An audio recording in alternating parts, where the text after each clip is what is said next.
Let's begin. Start करें क्या?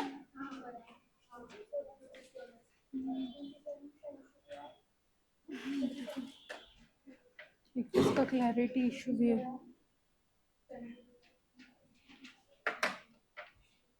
चलो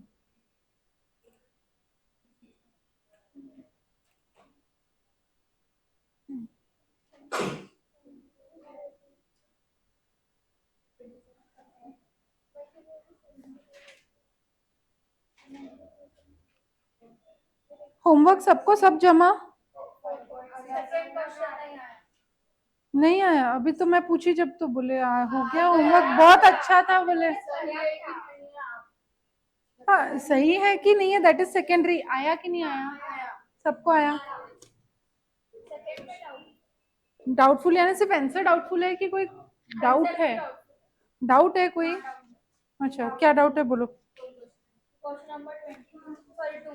22 के 2? ये सैलरी पर डे है बेसिक, हाँ अलाउंस है वो 548 आ रहा, जो सैलरी से बहुत ज्यादा है। 548 कैसे आ रहा? 80 into 785 minus 0.8 into 665, तो पूरा मंथ का है या पर डे का है? 80 पैसा per every point over 100 cost of living index for working class. Current cost of living index is, तो कितना हो जाएगा? 685 तो कैसे कैलकुलेट करोगे? 785 इंटू हम्म 785 माइनस 100 इंटू 80 पैसा। ये हाँ 548 आया, तो 548 क्या है? मंथ का ही होगा ना, क्योंकि 80 तो पर डे, तो इसका 25 डेज काम कर रहे हैं तो डिवाइडेड बाय 25। तो कितना आया? कितना आया? 21.92 पर डे है। बेसिक से कम ही है ना कि बेसिक से ज्यादा है? बेसिक कितना है? नहीं नहीं ऑब्वियसली जब बोला नहीं है पर डे है तो फिर मंथ का। और देखो अजम्पशन रैशनल होना चाहिए। रैशनल अजम्पशन क्या रहेगा तुम्हारा? 540। हाँ वो उतना सारा रहेगा क्या एक दिन का?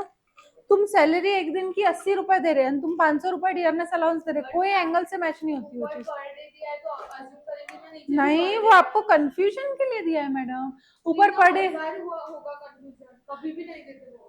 नहीं, ऐसा नहीं रहता। अपने को इंस्टीट्यूट कंफ्यूज करने को चीजें देती है, अपने को अज्यूम करना पड़ता। अगर वो टेबल में यहाँ पे पर डे नहीं लिखा रहता दैट मीन्स बाकी सब क्या है? बाकी सब क्या है? पर मंथ है। अभी लीव सैलरी जो है 10% ऑफ 1 and 2, या तो तुम एक दिन के दोनों निकालो उसका टोटल, उस पर 10% करो तो एक दिन की टोटल आ जाएंगी। आइडियली वो पर मंथ होती है, पर डे थोड़ी होती है। लीव सैलरी तुमको आज छुट्टी लिए तो आज की मिलेंगी, कल छुट्टी नहीं लिए तो कल की मिलेंगी क्या? आइडियली वो महीने के हिसाब से होती है। या तो तुम सब मंथ का निकालो कॉस्ट और फिर उसमें डिवाइडेड बाय 25 कर दो। ये तो एक दिन का ही होगा ना, सर उन्होंने ऊपर ही लिखा है ना labour cost per man day, तो और इसमें बोला है कि सैलरी से ज्यादा डे कैसे होगा? हाँ तो कैलकुलेट करना है पर मंडे में, वही बोले या तो सब टोटल में लो या तो सब टोटल में लेके डिवाइडेड बाय 25 करो। 25 मंडेज काम कर रहे हैं ना एक मंथ में, तो पर मंडे आ जाएगा आपका। या तो फिर सब डे वाइज लो। आपको क्या बोला है? Basic salary ₹80 per day. Dearness allowance में क्या बोला है? 80 पैसा पर every point over 100 for cost of living, cost living index for working class. Working class के लिए कॉस्ट लिविंग इंडेक्स क्या है? तो बोले करंट लिविंग इंडेक्स है 785 पॉइंट्स। तो 785 पॉइंट्स यानी 685 पॉइंट्स पे हमको 80 पैसा देना है। 685 पॉइंट्स पे 80 पैसा देना है तो वो पूरे महीने का ही दोगे ना कि एक दिन का दोगे? एक्सपेंडिचर वाला है उसमें उन्होंने साफ साफ लिखा है पर मंथ है, और वो जो हाँ डीए में नहीं लिखा है उसके ऊपर बेसिक हाँ सैलरी पर डे के लिए, तो अपन बेसिक सैलरी और डीए है तो पर डे के हिसाब से कैलकुलेट करेंगे। क्योंकि ये 30 रुपया अगर आपको पर मंथ नहीं लिखा रहता तो आप अज्यूम कर सकते थे पर डे है। 30 रुपया is with in limit of. DA में भी नहीं लिखा तो अपन अज्यूम करेंगे पर डे। पर अरे पर भैया मेरे वेरिएशन इतना ज्यादा नहीं होता है ना। मैं तुमको अगर बोलूंगी 4 घंटे की क्लास है और फिर मैं आपको बोलूंगी कि 22 घंटे की क्लास है, एक है 4 घंटे की क्लास, एक है 22 घंटे की क्लास। तुम्हारा ये लॉजिक रहना चाहिए, 4 घंटे की क्लास डेली रहेंगी, 22 घंटे की क्लास क्या रहेंगी, वीक की या वीकेंड की या ऐसा कुछ। 22 घंटे की क्लास में एक दिन में तो नहीं लूंगी, जमीन आसमान का फर्क है ना दोनों के बीच में, वो तो ऑब्जर्व करो। एक 80 रुपया तुम एक दिन का सैलरी दे दे और उसपे डीए दे रहे तुम बोले 500 रुपए का, कोई थॉट प्रोसेस नहीं है ना उसके पीछे। तुम वो लॉजिक सोचो ना, 500 रुपए का डीए कैसे दोगे तुम 80 रुपए पे। 500 पे तुम मैक्सिमम कितने का दिए दोगे, 100 रुपए के आसपास का दोगे, उससे ज्यादा तो कैसे दोगे यार। मतलब ऐसा कहीं पे रूल नहीं है, डीए बेसिक सैलरी से कभी ज्यादा नहीं होता है, कोई रूल नहीं है। मैं आपको एक्सप्लिसिटली ये चीज बोल रही हूँ, पर दोनों के बीच में का गैप थोड़ा रीजनेबल होना चाहिए, दोनों के बीच में का गैप रीजनेबल होना चाहिए। बहुत अनरीजनेबल है तो फिर तो यार समझना पड़ेगा, एक चीज दिन की एक चीज महीने की है। और अगर आपने ये महीने की अज्यूम किया और उन्होंने दिन का भी रखा ना, तो वो तुम्हारा अजम्पशन वैलिड करेगा, क्योंकि तुम्हारा रैशनल अजम्पशन है। पर अगर तुम ये डियरनेस को डे की सैलरी गिन लोगे तो तुम्हारा इरेशनल अजम्पशन बोल के वो कैंसिल कर देंगे इंस्टीट्यूट। समझ में आ रही क्या बात। इंस्टीट्यूट अगर इरेशनल अजम्पशन ले रहा है खुद के सोल्यूशन सेट में, सजेस्टेड आंसर में, तो तुम्हारा अगर रैशनल अजम्पशन है तो वो कंसीडर करेगा। लेकिन अगर इंस्टीट्यूट रैशनल अजम्पशन ले रहा है और तुम इरेशनल अजम्पशन ले रहे हो, तो तुम्हारा अजम्पशन वैलिड नहीं होगा। समझ में आ रही क्या बात। लॉजिक कैसा रहता है, तुम बेसिक सैलरी अगर 80 रुपया दे रहे हो तो तुम डीए कितना दोगे, 80 दोगे, 80 के आसपास का दोगे, 80 से एटलीस्ट मैक्सिमम 150 टाइम्स दोगे। 80 हो गया तो 150 टाइम्स, उससे ज्यादा तो नहीं दोगे। डीए क्या रहता है मैंने आपको बताया था, इन्फ्लेशन एडजस्ट करने को। अभी इन्फ्लेशन एडजस्ट करने को क्या तुम्हारा इतना वेरिएशन है क्या, तुम मतलब उसको कौन से बाबा आदम के जमाने की सैलरी दे रहे, तुम एआई जनरेशन का डीए दे रहे। ऐसा टाइम गैप थोड़ी होता है, हर बार सैलरी का बेस भी रिवाइज होता है आफ्टर सर्टेन ईयर्स। समझ में आ रहा है क्या।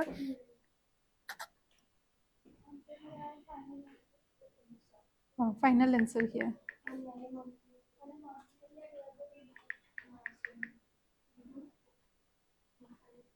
क्या है आंसर बताओ जल्दी जल्दी सब। New book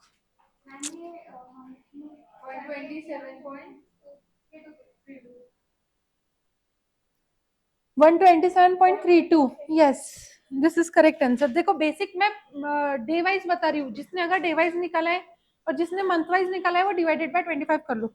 80 basic. Parikshit homework नहीं किया, क्या है आपका आंसर। किस चीज से पूरा 548 ले लिया। अरे भैया कैसे, ये लोग करेंगे तो फिर भी समझ में आता, आपको तो थोड़ा बहुत आइडिया होना चाहिए वो चीज का। नहीं बोला है लेकिन रैशनल सोचने का रहता। ये तो ऐसी बात हो गई, मैंने आपको बोला मेरे को पढ़ाने के, तुम ना सीए में पूरा पढ़ाने के 2,000 रुपए देना, लेकिन मैं तुमको क्वेश्चन बैंक दे रही ना उसके 8,000 रुपए देना। कोई लॉजिकल बात है क्या ये। लॉजिक थोड़ा सा तो लॉजिक लगाओ भैया।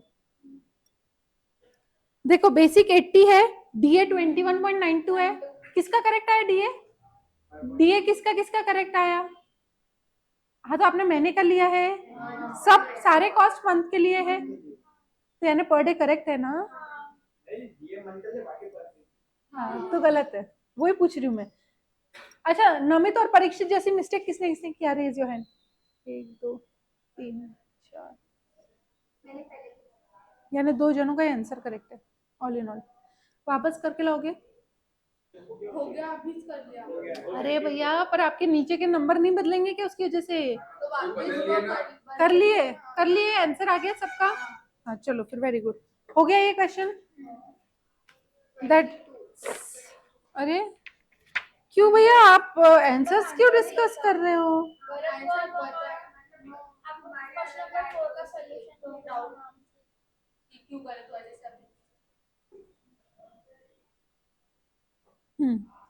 बोलो।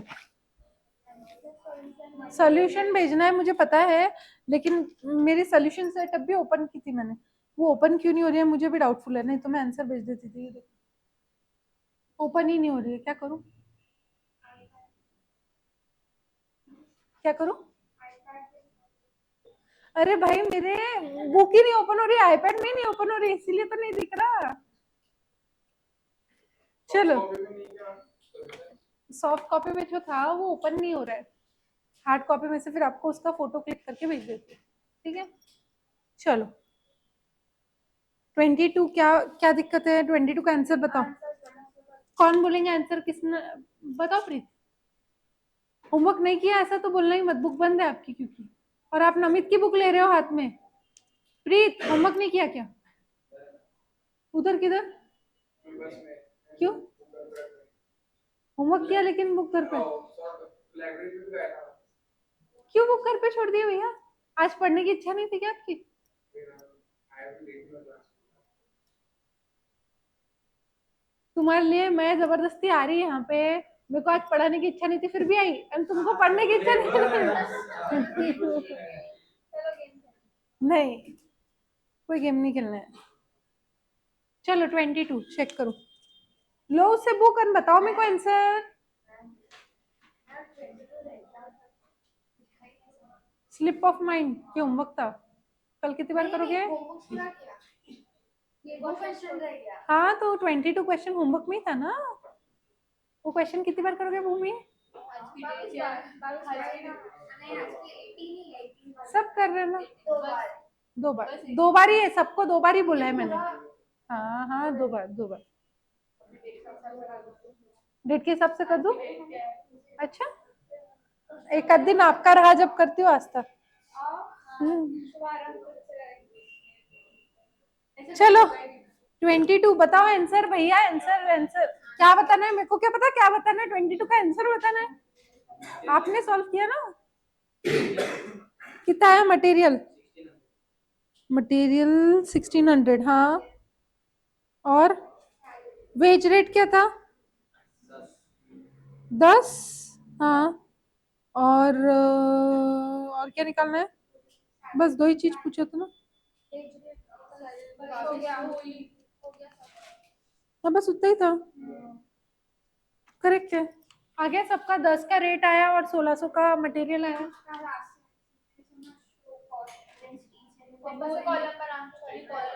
जो आपने एक्स और वाई रखे थे वो वापस वो डब्बा कॉपी पेस्ट करने का, और हर एक के आगे वैल्यू लिखनी है, बस उतना ही है। और कोई होमवर्क पूछना है कि आज का क्लास स्टार्ट करें। क्योंकि अगर टैली में तो चलो 27 बताओ, कौन बताएगा, प्रेम बताओगे, बताओ। स्टैंडर्ड टाइम पहले तो 88, हाँ तो स्टैंडर्ड टाइम एंड इफेक्टिव, अच्छा 72 स्टैंडर्ड टाइम, करेक्ट करेक्ट, हाँ सॉरी माय बैड, मैंने आंसर गलत देखा। बोलो बोलो आगे बोलो, आगे आगे आंसर्स बताते जाओ सारे। हाँ करेक्ट है, तो फिर रोवान के अंदर आया 93.34, 93.34 ठीक है, हो गया आंसर, बस उतना ही था। 28 बताओ देवांशी, भूमि बताओगे, बताओ भूमि। हाँ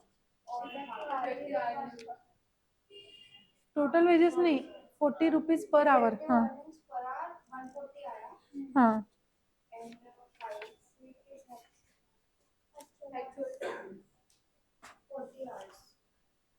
नहीं 4.5 आया,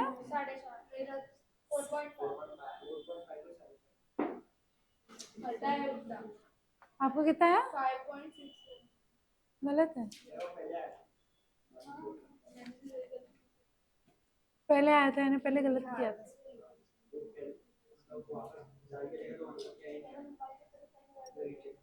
वेरी गुड, अच्छी बात है, क्रॉस चेक कर रहे हो।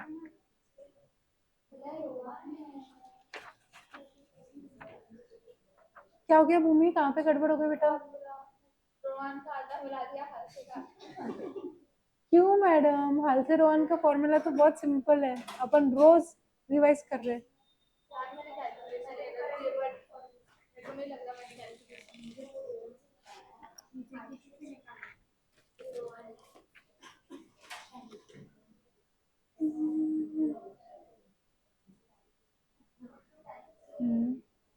हाँ इक्वेशन तो बराबर है। ये हो गया, ये प्लस ही रहेगा। हाँ ठीक है, ये 60 हो जाएगा ना। इसको 60 क्यों नहीं कर रहे हो? मैंने नीचे लेके गई हूँ, ठीक वो वैसा भी चलता ना। हम्म, ये दो जो है ना 60 वाले, हाँ इसको मैंने डिनोमिनेटर में लिखा। ये 140 कहाँ गया? ये तो इधर ही रहा ना 140। अच्छा एक्स आपने मल्टीप्लाई कर दिया, 140 एक्स माइनस कर दिया मैंने और फिर यहाँ पे माइनस कर दिया, ठीक है। ये एज इट इज़ है, ये एज इट इज़ है, ठीक है। ये आपका बचा। अभी आपने क्या किया, ये जो इंटू है ये आपने डिवीजन में डाल दिया 60, यानी 20/60 कर दिया आपने। 20/60.33। और एक उधर जाएगा 0.33 इधर जाएगा तो 5.6 हो जाएगा।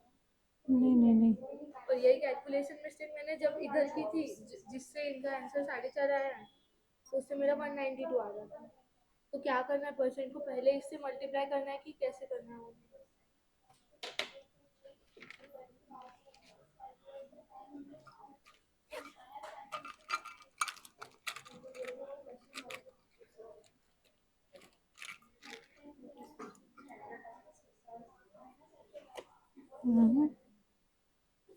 ये 120x प्लस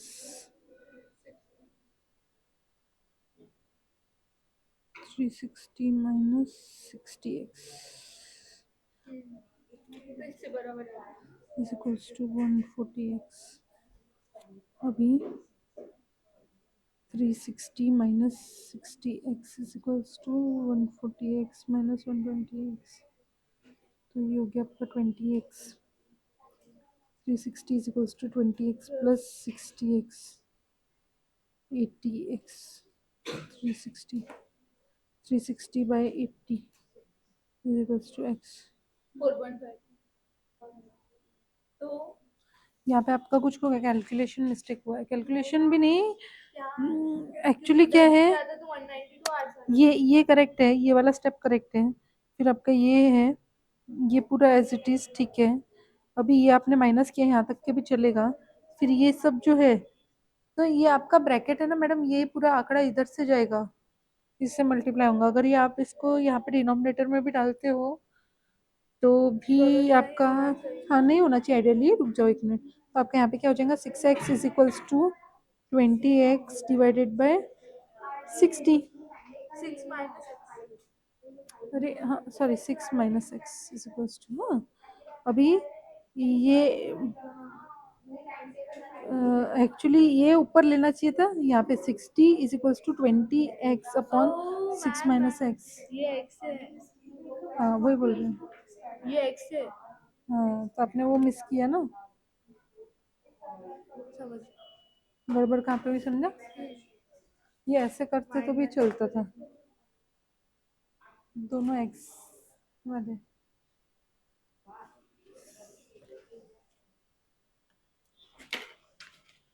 हुआ, चलो नेक्स्ट कौन सा पूछना है। 31।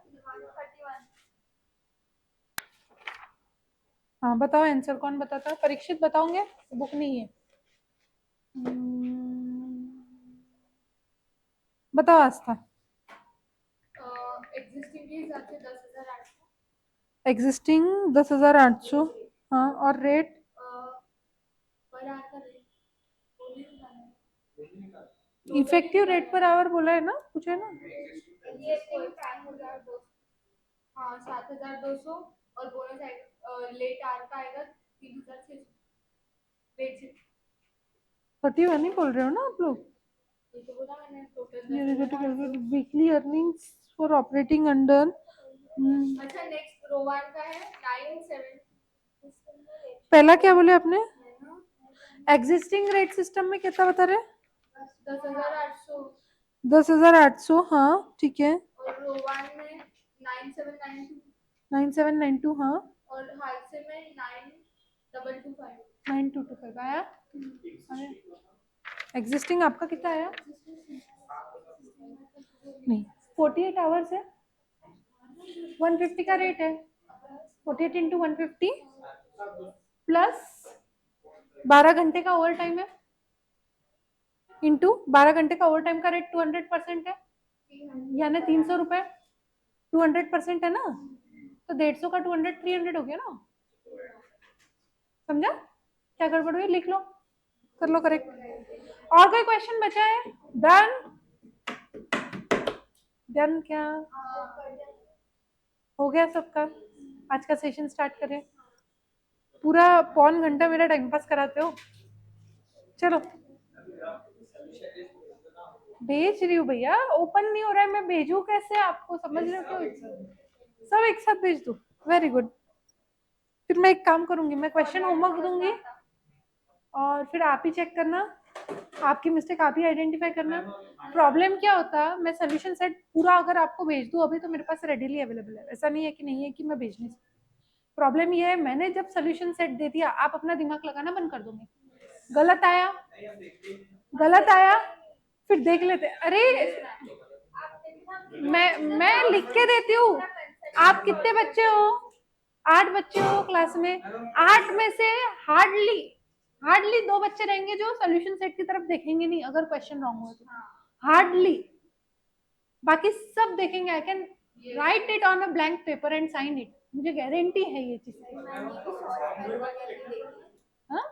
वही बोल रही हूँ ना, जब तक तुम तुम्हारा दिमाग नहीं लगाओगे भैया, जब तक वो क्लिक नहीं होगा कि कैसे करेक्ट हो सकता है। समझ में आया क्या? अपनी मिस्टेक अपन बुक में ही देख लेना, तो अपनी मिस्टेक अपने को रियलाइज नहीं होती कि कितनी बड़ी मिस्टेक थी, जब तक अपन खुद से वो मिस्टेक से सीख ना ले। यहाँ पे मिस्टेक कर लो, पेपर में नहीं करना है। समझ में आ रही क्या बात? चलो कौन सा क्वेश्चन करूंगे? नहीं, वो इन लोगों ने निकाला था। क्यों निकाला था इनका इनको पता, वर्किंग नोट में है, उनका कोई सेंस नहीं बन रहा। अभी करे कुछ क्वेश्चंस? चलो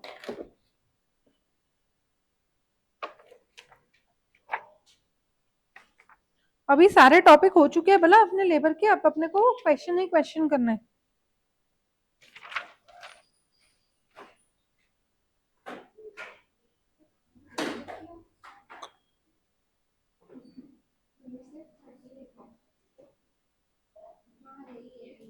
आपका 66, 67, 69 ये हो गए है ना?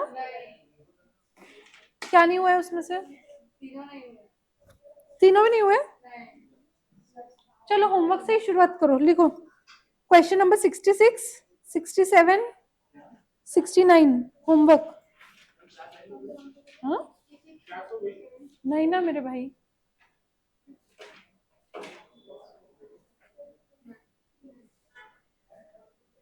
क्योंकि कल संडे है, होमवर्क थोड़ा ज्यादा रहेगा।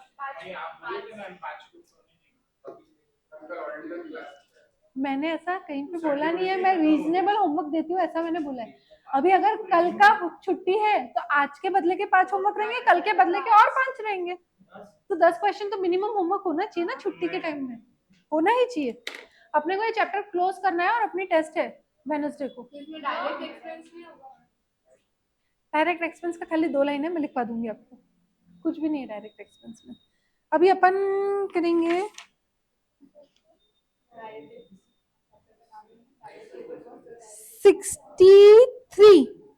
63 बाकी है ना अपना? चलो 63 करते और फिर 61 करते। 61 भी करना है, 63 भी करना है। बहुत सारे क्वेश्चन है आज करने को। यस, आज के 5 क्वेश्चन होने चाहिए करने को, नहीं तो आज क्लास से छुट्टी नहीं मिलेंगी। नहीं कैंसिल नहीं होगा, पोस्टपोन हो जाएगा। सर कोई चीज कैंसिल कर दे, सर मेरी क्लास कल से कैंसिल कर देंगे अगर ऐसा हुआ तो। 3 कौन पढ़ेगा? अरे कोई भी पढ़ो, सब ईशिका कोई क्यों टारगेट करते हो?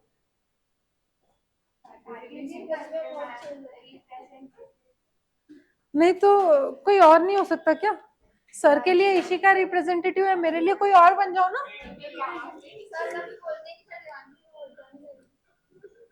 चलो परीक्षित पढ़ो आज। Following data have been extracted from books of Messrs ABC Private Limited. Salary each employee per month 30,000. Second get bonus 25% of salary, employees contribution to PF PSI 15% of salary. Total cost at employees welfare activities 6,61,500 per annum.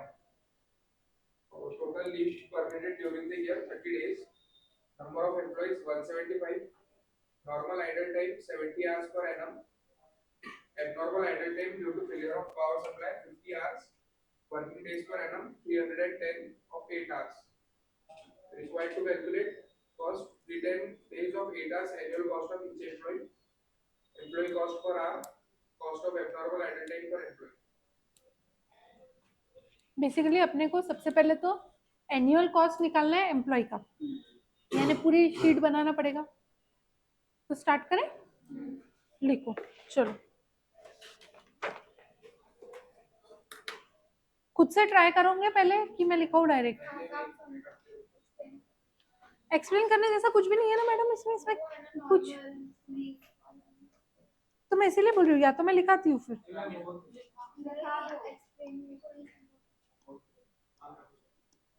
Homework दे दो,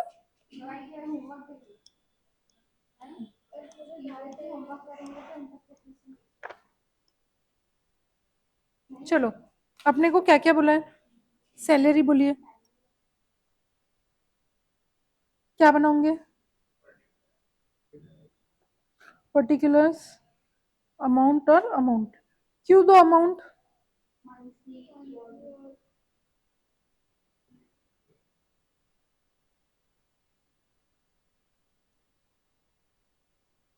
salary कितनी बोला है? Each employ per month 30,000। अभी अपने को क्या पूछा है, कितने एम्प्लॉयज का डेटा पूछा है? देखो क्वेश्चन क्या है, कितने एम्प्लॉय का पूछा है? तो अपन एक ही एम्प्लॉय का एट ए टाइम कैलकुलेट करेंगे, क्वेश्चन समझने का। 175 एम्प्लॉयज है, वो अपने लिए अभी रेलेवेंट है क्या ये क्वेश्चन के लिए? अभी के पार्ट के लिए नहीं है, ठीक है। सैलरी कितनी है? 30,000 रुपीज अ मंथ, तो मंथली में लिखोगे 30,000। एनुअल में क्या लिखोगे परीक्षित? हाँ लिखो 360। अब सैलरी के बाद क्या बोला है?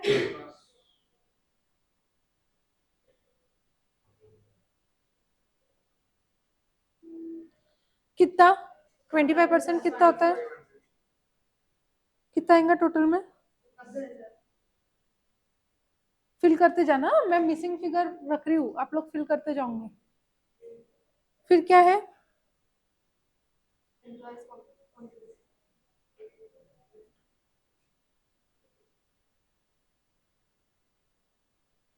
कितना कितना बोला है? 4,500 और 54,000, 54,000। देन क्या बोला है?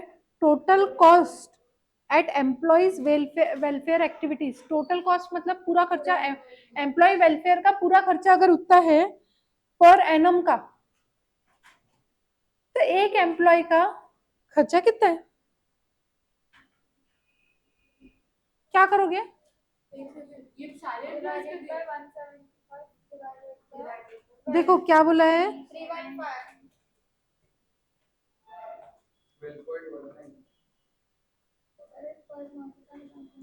एम्प्लॉय वेलफेयर, देखो क्या दिया है एम्प्लॉय वेलफेयर में? आपको दिया है 661,500 पर एनम में। तो सबसे पहले अपन पर एनम वाले ही कर लेते हैं कॉलम, ठीक है। कितने एम्प्लॉयज का होगा?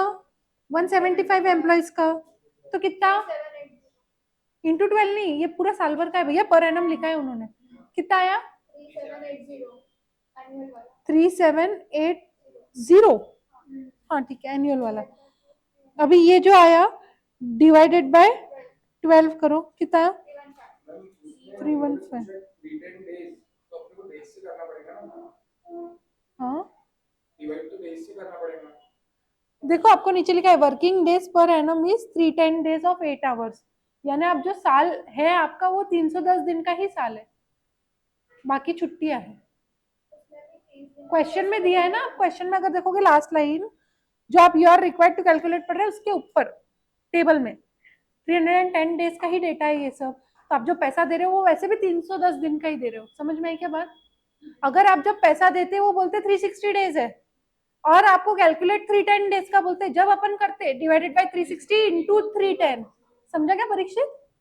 अभी दोनों भी सेम है तो क्यों मल्टीप्लाई और डिवाइड बार बार सेम नंबर से करना है, कोई सेंस नहीं है। क्लियर है? ये समझा क्या? एम्प्लॉय वेलफेयर आपको पूरा कॉस्ट दिया है, टोटल कॉस्ट पर एनम दिया है, अपने को पर एम्प्लॉय निकालना है, इसलिए पर एम्प्लॉय निकाल रहे हैं। Leave permitted during their working days per annum. Working days मतलब जो दिन तुमने काम किया वही कैलकुलेट होते हैं। नहीं, वो अपने को वो चीज का कंसर्न भी नहीं है, क्योंकि वो सैलरी में पूरे पैसे पैसे दे रहा है, तो अपने को वो सब चीज सोचने का काम नहीं है नंबर ऑफ डेज का। अनलेस एंड अनटिल आपके नंबर ऑफ डेज जो क्वेश्चन में दिए हैं और आपको कैलकुलेट में दिए वो अलग रहे, जब अलग रहे जब इतना दिमाग लगाने का, अदरवाइज इतना दिमाग नहीं लगाने का। क्लियर है क्या? और इंस्टीट्यूट सारे एडजस्टमेंट एक साथ नहीं डालेगा, वो नहीं चाहता है आपको कंफ्यूज करे, वो चाहता है आपका दिमाग चल रहा है कि नहीं वो चेक करे। समझ में क्या बात? कंफ्यूज नहीं करना है उसको, इतना भी बुरा नहीं है इंस्टीट्यूट। चलो ये हो गया, उसके आगे क्या आएगा? इसके आगे क्या आएगा? और कोई खर्चा बचा क्या? तो आपको क्या पूछा है? एनुअल कॉस्ट, तो टोटल को, अरे भैया क्यों गया, क्यों गायब हो गए भैया? नेट गया क्या? हो गया? क्यों नेट गया? ये कौन ने नेट बंद कर दिया? क्या लोग है समझ में नहीं आता है।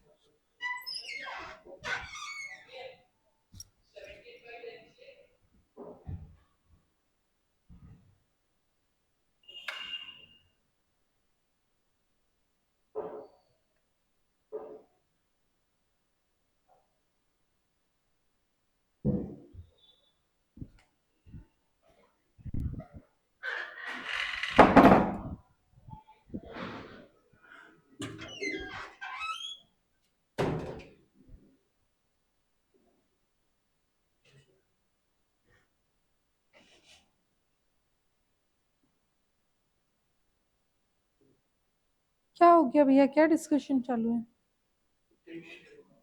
हाँ? 310 में उसको थोड़ा क्या डाउट है बोलो ना अभी, क्या तकलीफ हो गई?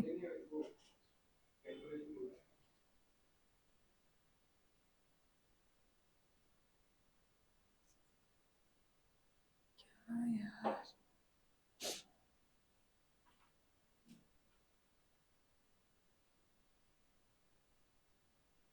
क्या इशू है?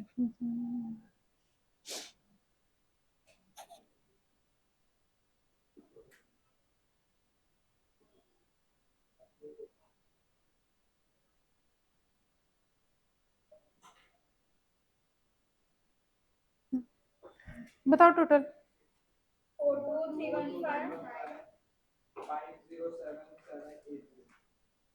42315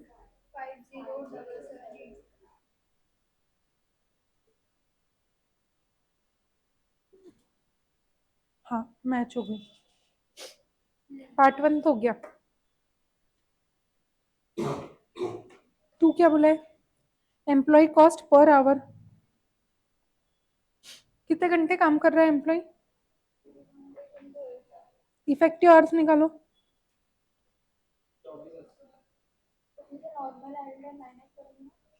कैसे निकलेगा?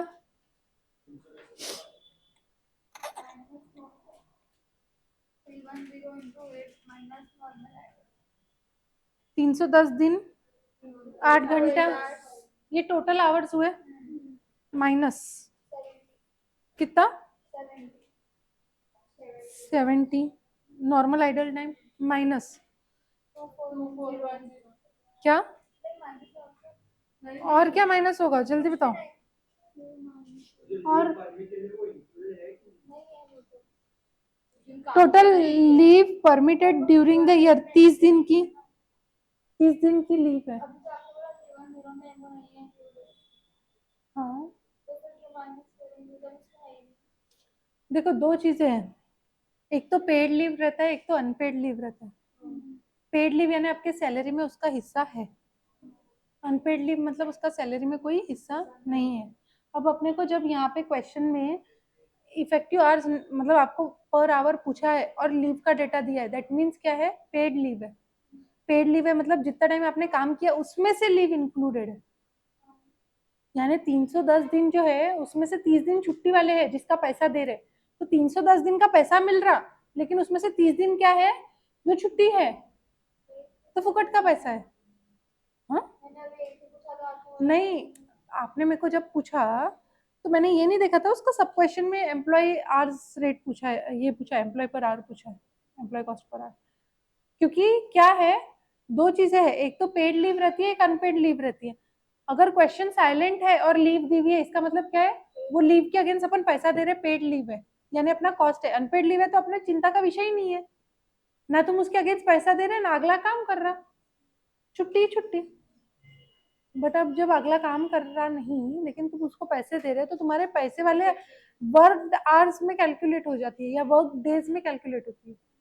वर्क डेज यानी क्या रहता है, जितने पीरियड का आपने पैसा दिया है, जितना काम किया उतने पे ही पैसा देंगे। तो काम किया है मतलब इम्प्लाइड है कि आपको पैसा मिल रहा है, लेकिन आपको छुट्टी थी तो वो पेड लीव्स उसमें इंक्लूडेड है। समझा क्या लॉजिक? तो 310 में वो भी इंक्लूडेड है पेड लीव। तो अब क्या करोगे,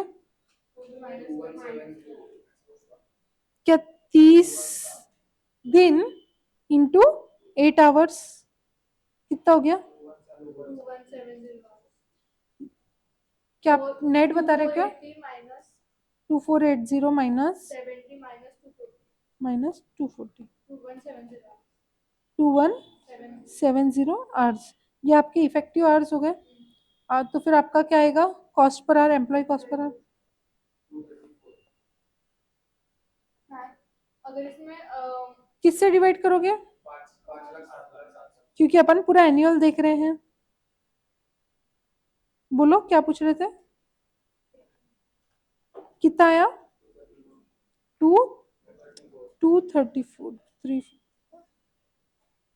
पर आवर। मैं ये पूछ रही थी कि अगर ये लीव्स परमिटेड है 30 डेज, हाँ अगर इसने और लीव्स ली होती हाँ जितनी परमिटेड है उसके बाद भी, बियॉन्ड, हाँ तो वो माइनस नहीं करते हाँ वो क्योंकि नहीं, वो एबनॉर्मल में चले। यस वो नहीं कर देते। ये नॉर्मल है तो नॉर्मल के जैसा ट्रीटमेंट होगा उसको। उसको बराबर है, आपने एग्जैक्ट वर्ड्स में पुट किया है उसको। आप पेड लीव जो है उसको नॉर्मल लीव के जैसा, नॉर्मल टाइम के जैसा ट्रीट कर सकते हो, नॉर्मल आइडल टाइम के जैसा, और अनपेड लीव को एबनॉर्मल आइडल टाइम के जैसा। तो उसका ट्रीटमेंट सेम लाइंस पे रहेगा। एग्जैक्ट वर्ड में पुट करके दिया आपने मेरे लिए, थैंक यू। ये डेसिमल में क्यों दे रहा है 234? 234 ही आ रहा है ना? ये ₹.234 क्यों लिख रहा है क्या? पता नहीं, प्रिंटिंग मिस्टेक होगी।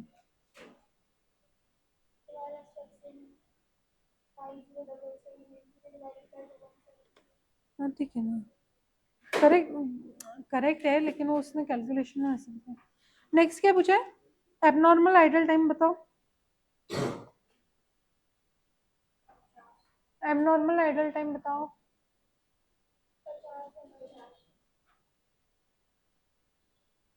क्या करेंगे?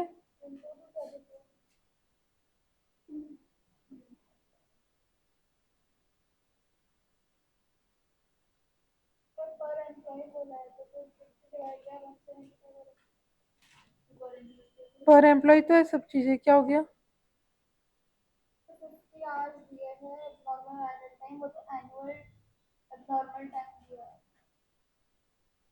एनुअल दिया है, और एम्प्लॉय एनुअली पूछा है 1462.5 आपको ना, हाँ 1462.5। 1462.5 कैसे क्या? नहीं मैच हुआ, कैसे क्या? क्या? डिवाइड करना पड़ेगा ना 175 से टोटल 11,700 करेक्ट है। 11,700। हाँ, तो और क्या एक्सपेक्ट कर रहे हैं? अपन ने नॉर्मल आइडल टाइम क्या किया मैडम? 70 घंटा। 70 घंटा आपने जब क्यों नहीं मेरे को बोला कि 175 एम्प्लॉइज का है वो?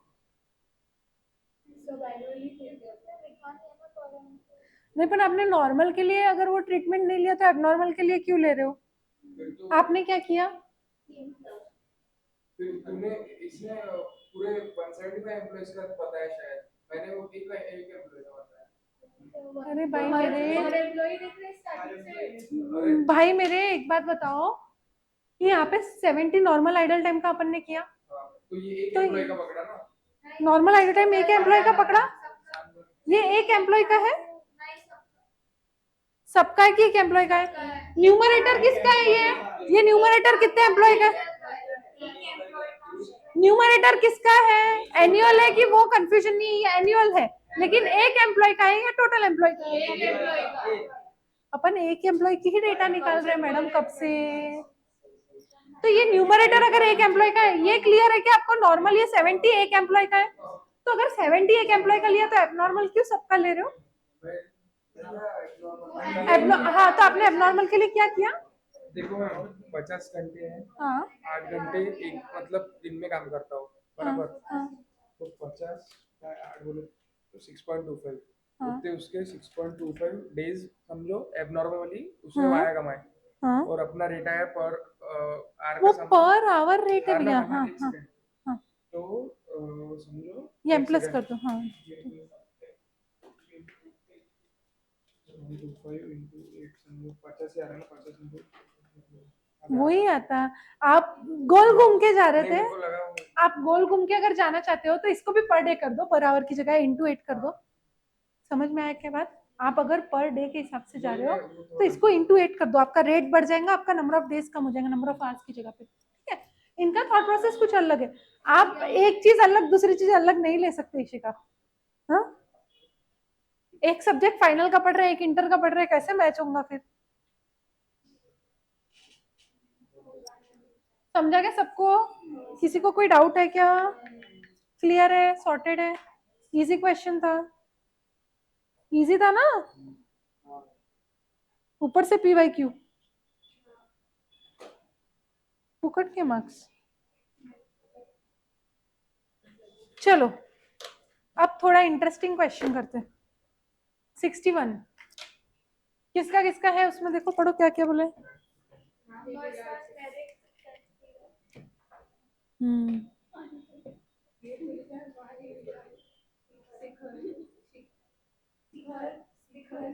शिखर लिख दिया उसने, शिखर ही मेंट। चलो पढ़ो क्या दिया है डेटा, कौन पढ़ेगा? भूमि पढ़ो 61। A, B, and C are three industrial workers working in sports industry and are experts in making cricket bats. BBC, A, B, and C are working in Mahi Sports, Virat Sports, and Shikhar Sports companies respectively. Workers are paid under different incentive schemes. Company-wise incentive schemes are as follows. Hmm, For Mahi, हाँ हाँ हाँ, for Mahi Sports, incentive scheme is immersion efficiency system. Virat Sports, merit differential piece rate system. Seeker Sports Tailors differential piece rate system. Standard working hours are 8 hours a day. Standard output per hour in units is 2. Daily wage rate is rupees 360. Number of working days in a week is 6 days. Actual output for the week are as follows. For A, 132 units. For B, 108 units. And for C, 96. You are required to calculate effective wage rate and weekly earnings. अभी कौन से तीन आ गए ये? Emerson, मैरिक और Taylor. क्या क्या बोलते थे, याद है क्या कुछ? इफिशिएंसी के परसेंटेज। एमरसन क्या बोलता है? 66.67 से नॉर्मल। बाद 167 से 100 तक 110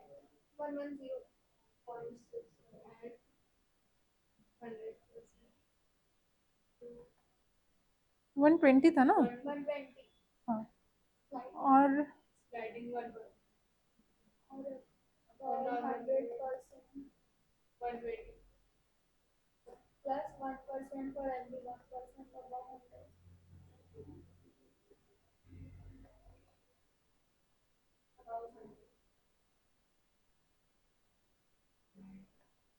यही था। क्या था? एमरसन क्या बोलता है, आपकी एफिशिएंसी, अगर एफिशिएंसी लेवल आपका 0 से लेके 66.66% तक है, तो आपकी ये एफिशिएंसी पे आपको नॉर्मल वेज रेट से पे होगा। क्लियर है? नॉर्मल जो रेट रहेगा उससे पे होगा। अभी इसका रेट कैसा रहता है? रेट पर आवर रहता है। एमरसन सिर्फ रेट पर आवर पे बात करता है, ठीक है। अभी अगर आपकी एफिशिएंसी 66.66 के ऊपर गई, दैट इज 66.67 से लेके तो 100% तक है, तो आपको स्लाइडिंग रेट से मिलता है। कैसा स्लाइडिंग रेट? नॉर्मल तो वेज रेट मिलेगा ही, प्लस एडिशनल कितना मिलेगा? बोले अगर आपने 100% पूरा अचीव कर लिया तो 20% का एडिशनल आपको प्रीमियम मिलेगा। 100 पे 20 मिलेगा तो वैसे प्रोपोर्शनेट मिलेगा, ठीक है। और अगर आपका 100 के ऊपर एफिशिएंसी रही तो क्या मिलेगा? 120 तो मिलेगा ही मिलेगा, बट जितनी आपकी एफिशिएंसी ओवर एंड अबाउ 100 है, तो फॉर एवरी 1% इंक्रीज आपका 1% से बोनस बढ़ेगा। क्लियर है? अभी टेलर क्या बोलता था? टेलर ने क्या बोला था? टेलर के दो ही थे, याद है कि नहीं याद है? क्या था? अगर 100 लेस देन 100, तो 80%, 100 एंड अबाउ, तो 120%. सीधा सीधा था। 80%, 120%। 80% यानी आपको यहाँ पे पनिशमेंट मिल रही थी, पेनल्टी, और यहाँ पे आपको मिल रहा था रिवॉर्ड। और मेरिक का क्या था? अभी टेलर जो था वो आउटपुट के बेसिस पे था, तो इसका रेट पर आउटपुट है, रेट पर यूनिट है, ना कि रेट पर आवर। एमरसन का रेट पर आवर है, टेलर और मेरिक का रेट पर यूनिट है, ठीक है। अभी देखो, आपके लिए मैं रिवाइज करवा रही हूँ। टेलर जो था उसने दो कैटेगरी में डिवाइड किया था। बोले अगर आपकी एफिशिएंसी 100 के नीचे है, कुछ भी हो, 99, 98, 97, 2, 3, 4, 0, कुछ भी, 0 से लेके तो 99.99 तक की जो भी बन रही है, वो सब अगर आपकी एफिशिएंसी आती है तो आपका जो रेट रहेगा ना, उसका 80% का ही रेट पे होगा। अगर आपको 5 रुपया पर यूनिट मिल रहा है, 5 रुपया पर आउटपुट मिल रहा है, तो आपको 5 रुपए का 80% ही मिलेगा, यानी 4 रुपया पर आउटपुट मिलेगा। 1 रुपया पर आउटपुट आपका पेनल्टी बोल के कट हो जाएगा, समझा। बट आपका जब एफिशिएंसी 100 है, उसके अबाउ चला गया तो क्या होगा? 120% ऑफ योर रेट मिलेगा। 120% ऑफ रेट मतलब 5 रुपए का अगर रेट है तो 6 रुपए से मिलेगा। क्लियर है? आपने 100% एफिशिएंसी पे भी काम किया तो भी 6 रुपए मिलेगा, 110% एफिशिएंसी से काम किया तो भी 6 मिलेगा, 200% एफिशिएंसी से किया तो भी 6 ही मिलेगा। समझ में आ रहा क्या लॉजिक? अभी मेरिक क्या बोलता है? मेरिक बोलता है टेलर थोड़ा सा स्ट्रिंजेंट हो गया, मैं उसको थोड़ा सा ईज आउट कर देता हूँ। तो क्या बोलता है ये? 83.33% तक, 0 to 83.33 बोले आपको नॉर्मल रेट मिलेगा, नो पेनल्टी। बोले 83.33% से हाँ 100 तक के 110% से मिलेगा।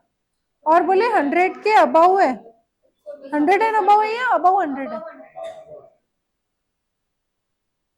अबाउ 100 है तो 120% से मिलेगा। मतलब अगर आपकी एफिशिएंसी अप टू 83.33% है तो आपको वेज रेट जो फिक्स किया है वही रेट से मिलेगा। अगर 5 रुपीज पर आउटपुट था तो 5 रुपीज पर आउटपुट से। अभी अगर आपका एफिशिएंसी जो है वो 83.34 एंड अबाउ अप टू 100 है तो क्या मिलेगा? 5 प्लस 10% ऑफ 5 यानी 5.5 के रेट से मिलेगा। और अगर आपकी 100% के ऊपर एफिशिएंसी 120% एफिशिएंसी है तो आपको रेट क्या मिलेगा? 120। आपकी 160% एफिशिएंसी है तो भी 120% रेट यानी 6 रुपए से मिलेगा।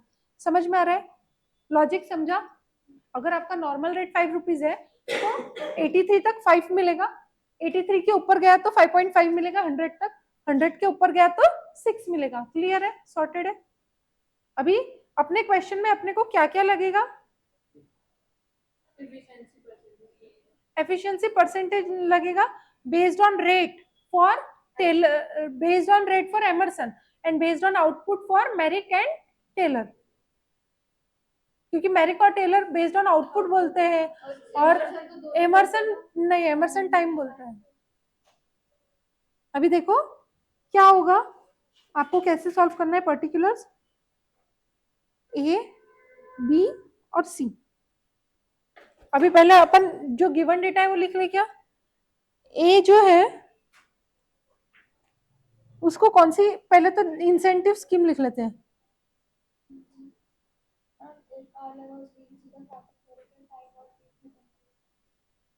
हाँ चलेगा ना।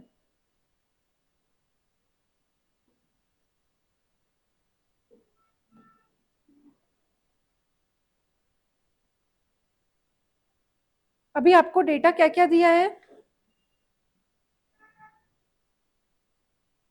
Effective wage rate and weekly earning भी बताना है। तो रेट आपको दिया है डेली का, दिन में 8 घंटे है तो रेट पर आवर निकाल सकते हो आप सिंपल। रेट पर आवर कैसे हो जाएगा, 360 रुपीज अ डे बोला है, 360 रुपीज अ डे बोला है क्वेश्चन में, तो कितने घंटे हैं, 8 घंटे, कितना रेट हो गया,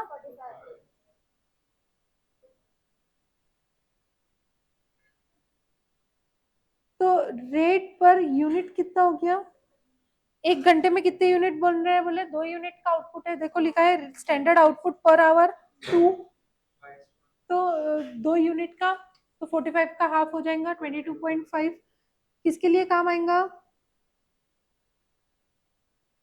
मैरिक और टेलर के लिए काम आएगा। ठीक है, अभी आपको एक्चुअल आवर्स देखना पड़ेगा, एक्चुअल यूनिट्स देखना पड़ेगा और स्टैंडर्ड यूनिट से कंपेयर करना पड़ेगा और स्टैंडर्ड आवर्स।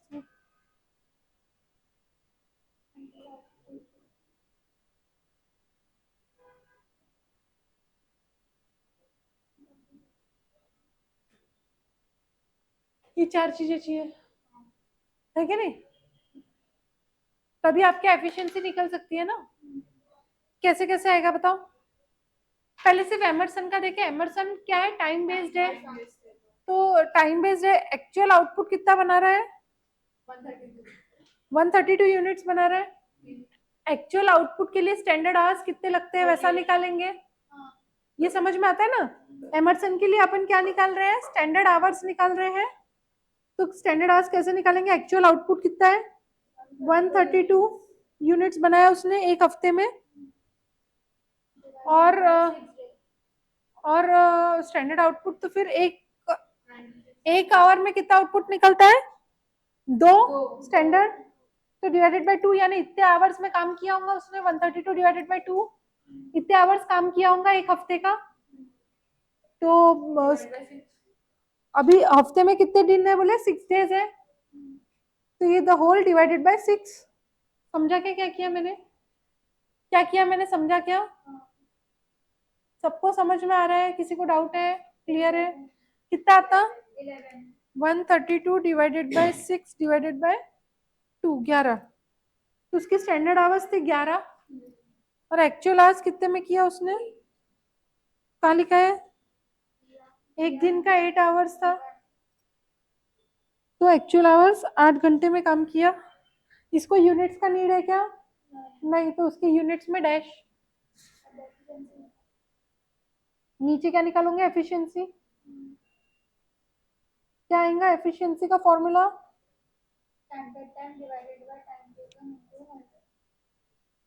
11/8 इंटू 100, बताओ कितना, 137.5।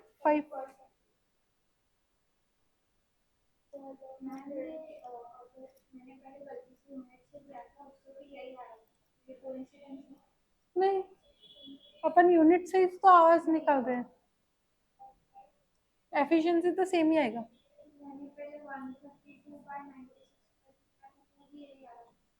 हाँ, तो यूनिट से भी एफिशिएंसी तो सेम ही आएगी, एफिशिएंसी चेंज नहीं होती, आप दोनों भी चीज से निकालो। फर्क कहाँ पड़ेगा, जब आप उसका इंसेंटिव निकालोगे तो रेट में दिक्कत चले जाएंगे, इसलिए। अभी इसको पेमेंट कैसा जाएगा, एमरसन कैसे पेमेंट बोलता है, अब भी बताया था। कितनी एफिशिएंसी है इसकी, 100 के ऊपर, 100 के ऊपर थर्ड वाला कैटेगरी देखो, अबाउ 100 120% तो फिक्स हो गया उसका, plus 1% for every 1% increase in efficiency. तो इसकी एफिशिएंसी अबाउ 100 कितनी है, 37.5। तो आपका इसका रेट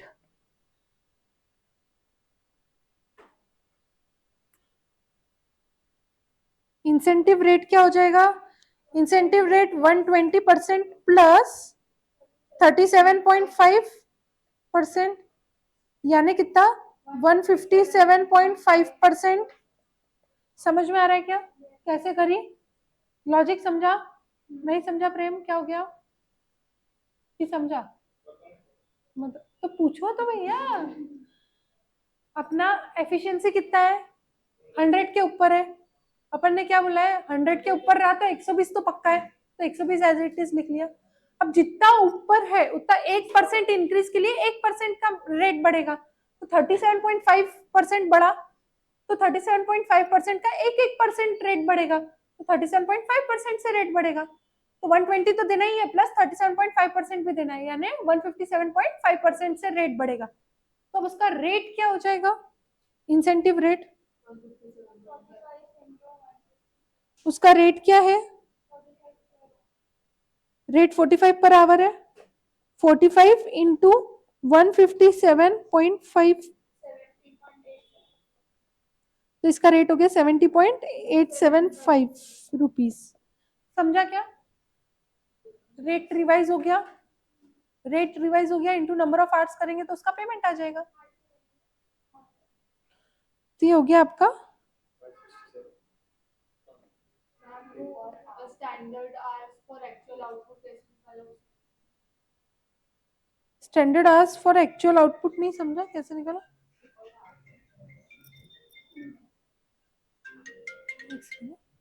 हाँ ये कैसे निकाला ये नहीं समझा, वो अपन जो पहले मैथड करते थे उसमें कौन से मेथड से जैसा आपने कराओ ना, मेरे को बताओ, हेलो आई वन के पेपर ले आओ, आने लगा ना फोन प्लीज।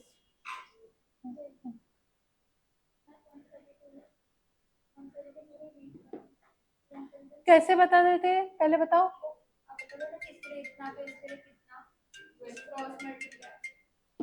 हाँ चलो क्रॉस मल्टीप्लाई करते हैं। अभी आपने आपको बोला है 8, एक आउटपुट बनता है, सॉरी दो, एक घंटे में 2 आउटपुट बनते हैं, एक घंटे में 2 आउटपुट बनते हैं,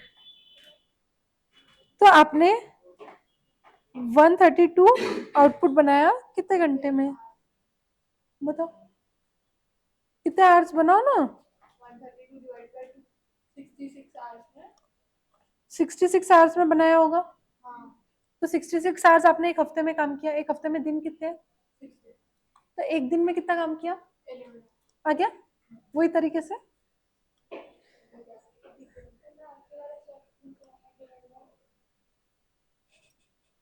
समझा, ये एमरसन समझा क्या सबको, हाँ बोलो, कॉमन ही ले सकते हैं ना कि हर क्वेश्चन में यही कैसे भी करो आंसर वही आता है। अभी आपने गड़बड़ क्या किया होगा, एक घंटे में 2 यूनिट बनते हैं, आपने कितने घंटे काम किया वो ले लिया होगा गलती से, अपने को स्टैंडर्ड आवर्स तो निकालना है, तो घंटा इज क्वेश्चन मार्क, तो आवर्स पे क्वेश्चन मार्क लगाने का, फिर दूसरा अपने पास क्या गिवन है वो फिल करने का, समझा क्या, ये क्लियर हुआ सबको, एमरसन क्लियर हो गया, एमरसन का रेट आ गया इफेक्टिव, कितने घंटे काम किया है उसने,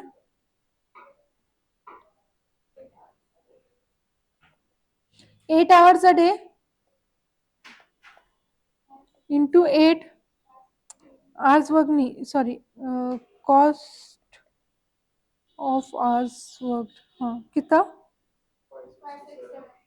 567 रुपीज राउंडेड, और वीकली भी पूछा है तो फॉर वीक इंटू 6 कर दो, 3402। एक हफ्ते का भी पूछा है ना? हाँ करेक्ट है। चलो एक तो सही निकल गया। समझा? इजी था, कोई ऐसा कॉम्प्लिकेटेड नहीं था। कॉम्प्लिकेटेड थोड़ी था क्या कॉम्प्लिकेटेड? उसमें सेकंड वाला लेवल पूछा नहीं है मैडम, स्लाइड वाला। अच्छा है ना, डायरेक्ट 120 प्लस, ये बहुत सिंपल हो गया। सेकंड वाला पूछते तो प्रोपोर्शनेट करने में जान निकल जाती थी। हाँ लेकिन नहीं, ये सेकंड टाइम कर रहे हैं। एमरसन का एक क्वेश्चन दिया था मैंने, ऐसा मत बोलो। एमरसन एक क्वेश्चन किया है आपने, है नहीं? हाँ हाँ, 2 दिन पहले था, परसों था। हो गया। अभी अपन मेरिक पे चले। मेरिक आउटपुट के बेसिस पे बोलते हैं, तो एक्चुअल आवर्स का नीड है क्या? नहीं। और स्टैंडर्ड आवर्स का नीड है क्या? नहीं। आपको एक्चुअल आउटपुट दिया हुआ है, कितना है? 108। स्टैंडर्ड के आउटपुट कितने बनते थे आपके पास? कितना 8 आवर्स है एक दिन में, ऐसे 6 दिन है, और 2 यूनिट बनते हैं एक आवर में। तो कितने यूनिट्स बना सकते थे आप? 96 बना सकते थे, पर आपने 108 बनाया, तो आपकी एफिशिएंसी कितनी हाई हो गई? 108 बाय 96, 112.5%। अभी क्या बोलता है मेरिक, क्या बोलता है? 100 के ऊपर गया तो 120%, सीधा सीधा है उसका, उसको कुछ भी नहीं करना है। तो इसका तो 120% आ गया सीधा सा। इसका रेट कितना था? 22.5 था, क्योंकि ये आउटपुट बेसिस है, तो 22.5 इंटू 120%, बताओ कितना? 27 रुपीज का रेट हो गया। 27 रुपीज का रेट हो गया। कितने आउटपुट बनाए? 27 इंटू 108 आउटपुट बनाए, तो 108 आउटपुट पे 27 रुपए से मिलेगा कितना? ये जो 1 सेकेंड ना, 2916 है, वो पूरे वीक का है, क्योंकि उसने 108 यूनिट कितना बनाया? पूरे वीक के बनाए। तो डिवाइडेड बाय 6 करो, तो एक दिन का आ जाएगा।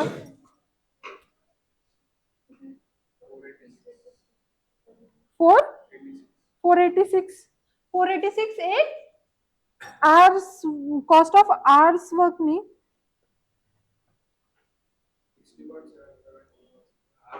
कॉस्ट आवर्स और यूनिट।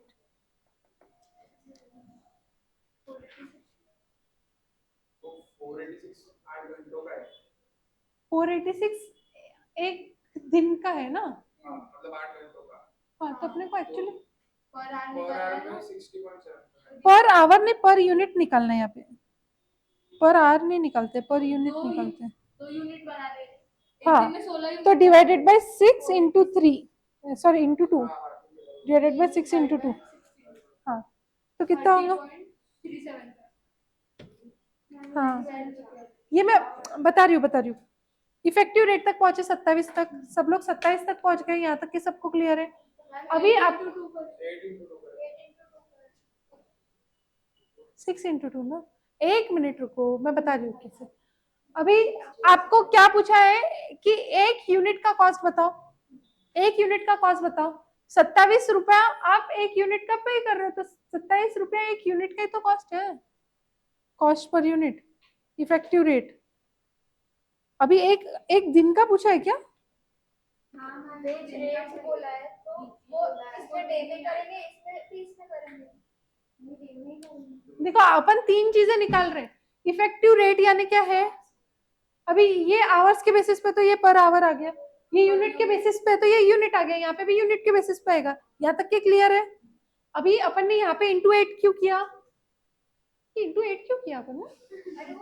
आवर्स, हाँ, इसमें आवर्स के लिए अपन ने इंटू 8 किया, पूरे दिन का निकाला। ये नहीं भी करोगे तो चलेगा, ये डेज हो गया, कॉस्ट ऑफ अ डे हो गया। ये डे का पूछा नहीं है अपन ने, कॉस्ट ऑफ अ डे मैंने गलती से ऐड कर दिया उसमें। ये एक दिन का हो गया, ये एक हफ्ते का हो गया, समझा क्या? एक दिन में 8 घंटे थे, इसलिए इंटू 8 किया था यहाँ पे। वहां पे इंटू 6 करेंगे, क्योंकि 6 दिन है ना एक हफ्ते में। अरे भैया वो रेट पर पीस आया इनको जितने 108 पीस पर वीक वहाँ पे कुछ निकालना 108 पीस पर वीक, वीक और ये पर वीक तो ये पर वीक आ गया ना, हाँ तो वो निकाल ये हो गया, ये निकालना ही नहीं है। एक काम करो, ये मैं हटा देती हूँ, चलो ये मैं हटा देती हूँ तो आपको इजी पड़े। हाँ और अगर एक दिन का निकालना है तो इनको 16 करेंगे ना हाँ हाँ वही बता देती हूँ। 18 क्यों करेंगे 18 करेंगे अगर पर डे मैंने 18 का लिखा है, मैंने पहले इंटू 108 लिखा था क्योंकि नीचे का निकालने को, फिर मैंने डिवाइड कर दिया उसको 6 into 2 से, क्योंकि अपन कितना बना रहे हैं एक दिन में वैसे। तो ये बीच का कॉलम काट देना। हाँ वो निकाल दो, वो पूछा अब नहीं है एक्चुअली, ये आ गया आपका आंसर। पूछा क्या क्या है, ये आपका हो गया, ये रुपीस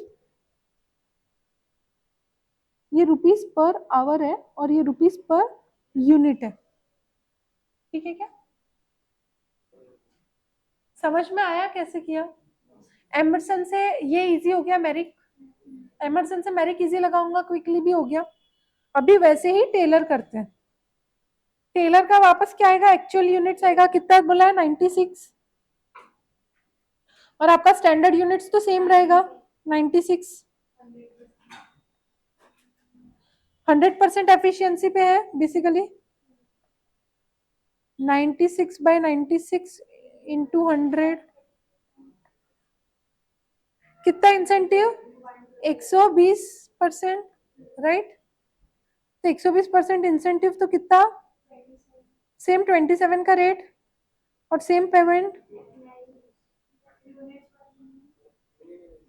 हाँ सॉरी यूनिट्स बदल जाएंगे, 27 पर यूनिट का रेट, तो यहाँ पे आपके कितने हो जाएंगे, यहाँ पे कैलकुलेट करती हूँ 27 इंटू 96, 2592 इतना पे होगा।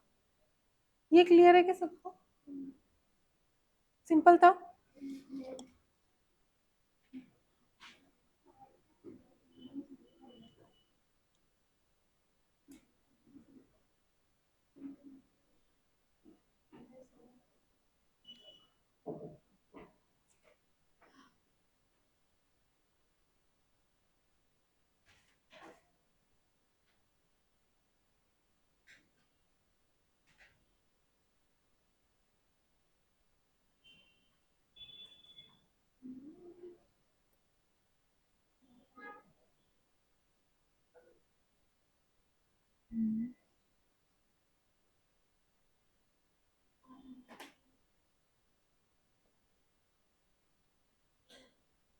इन्होंने क्वेश्चन में अपने को दिया नहीं है, लेकिन इन्होंने क्या किया है, इन्होंने ना टेलर में 120 की जगह पे 125% लिया है। मैं वही बोल रही थी मैच क्यों नहीं हुआ।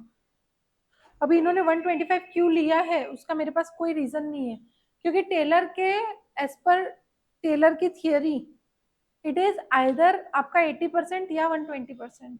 125 तो कहीं पे भी नहीं है, उसने 125 अपने मन से लिया है, अब कहाँ से लाया वो मुझे नहीं पता।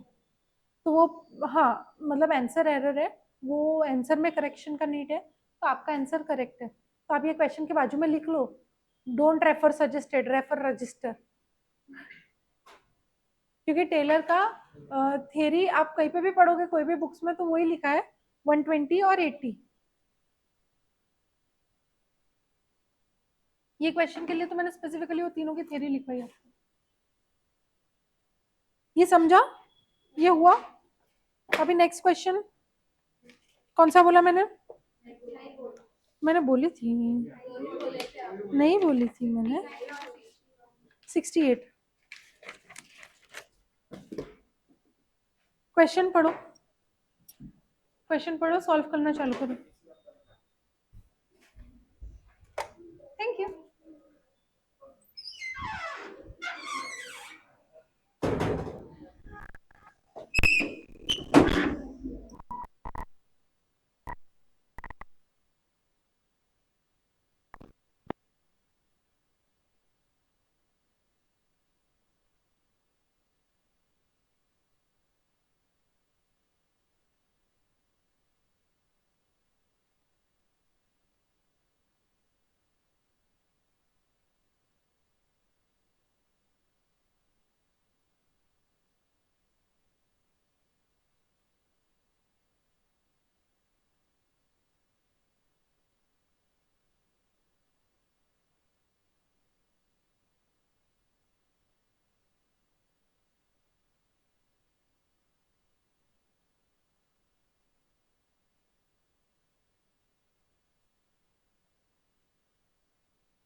पढ़ा क्वेश्चन?